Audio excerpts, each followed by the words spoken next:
Hello everyone, my name is Francesco Laccone from ISTI-CNR of Italy, and I'm going to introduce our exploratory work on conceptual design of load-bearing structures made of recycled high-density polyethylene.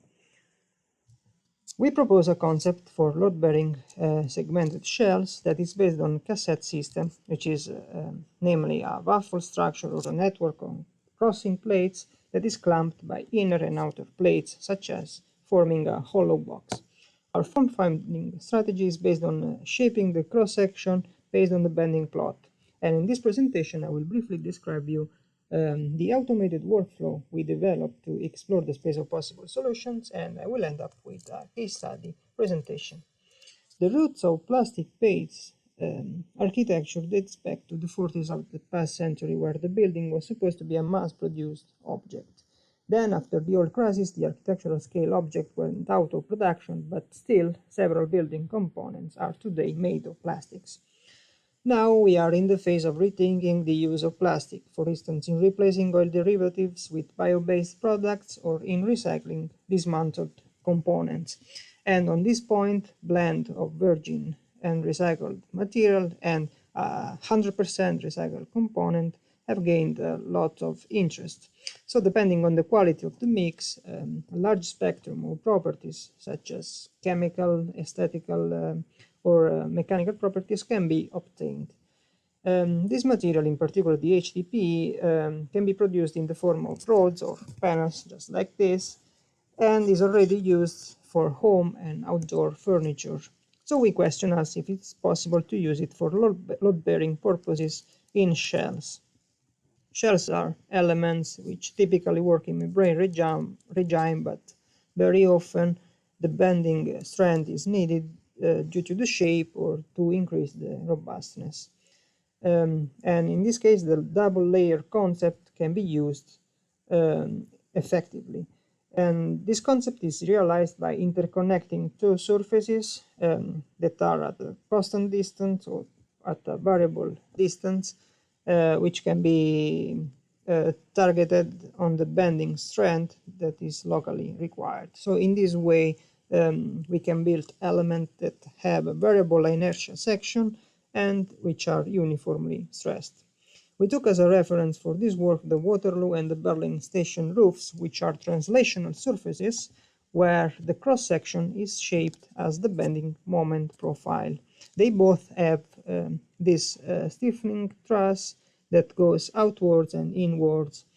And we also got inspired, the bottom row, from the cassette system that is also a double layer structure and is typically used in timber constructions. Here is a conceptual view of our system, our cassette system. We use a tube as a central strut with a coaxial threaded bar and panels for all other components. On all the edges of these panels are continuously and mutually restrained. A large advantage of using HDPE elements is the possibility of milling them. So in general, we can fabricate them with the same tools and with the same machines we use for timber. We develop a simple and very effective pipeline that is summarized in this flow chart. And we start from a set of points which define a control polygon and an interpolated NURBS curve. And we assume that this curve has a constant material and sexual properties, so the properties can be generic at this stage since we suppose linearity. Then we apply loading and boundary conditions, so in this case uniform load and rigid supports, and perform a linear static analysis, from which we can compute the bending plot, the blue line. Now we aim at building a shape based on this profile, on the bending magnitude, but as a plot we need to specify whether the curve has to be closer or distant from the main red curve. And this opens up the possibility to scale the geometry to fit the material requirements in terms of stress and the overall stiffness. The bending plot could be either above or below the curve, or could intersect the curve. And in these cases, the height would be 0, but we added a minimum thickness to guarantee that all other internal forces can be supported as well.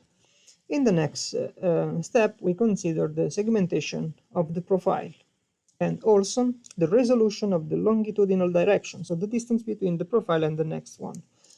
In the end, we basically define the grid of plates for the cassettes. These results are used to be a 3D model and to verify the actual feasibility of the shell, and to develop a finite element model in 3D, which is not directly streamed in this pipeline, but the model is exported and processed in a commercial software. At this stage, if the solution we obtained is satisfying, we can proceed to fabrication. If not, we can re-enter the stream at various stages and adjust the strand, the stiffness, and so on.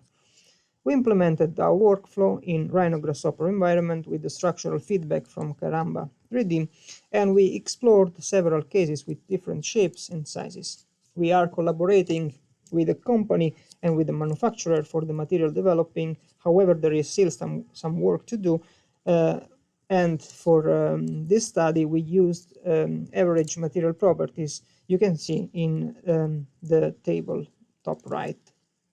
Lastly, the case study I'm presenting is built on the example I used in the pipeline, on which we perform a nonlinear static analysis.